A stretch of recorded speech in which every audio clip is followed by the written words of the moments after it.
నివసించేవాడు సరస్వతి నేలని ఖండించేవాడు. ఆయన నాకు ఆశ్రయం, నా కోడ నేను నమ్ముకుని నా దేవుడు. నేను యెహోవాని బట్టి చెప్పుతున్నాను. వేదకాలం నుంచి ఊళ్ళో ఉంది. ఆయన నన్ను వినిపించాడు. నాశనకరమైన దగ్గర లేకుండా నిన్ను రక్షించాడు. ఆయన తన రెక్కలతో నిన్ను కాపాడు. ఆయన రెక్కలని మళ్ళీ ఆశ్రయం కలిగాడు.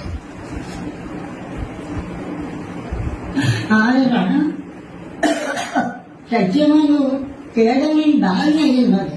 రాత్రి వేళ కలిగాయి భయమును కలిగినను, నలుటి వేళ ఎదురు బాణమును కలిగినను, చేతను చెల్లిన కలిగినను, మధ్యాహ్నం మందు పడితే రోగమున కలిగినను నీవు భయపడవు.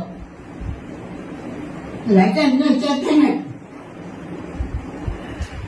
నీ పక్కన 1000 మంది పెట్టినాను, నీ కుడి పక్కన 10,000 మంది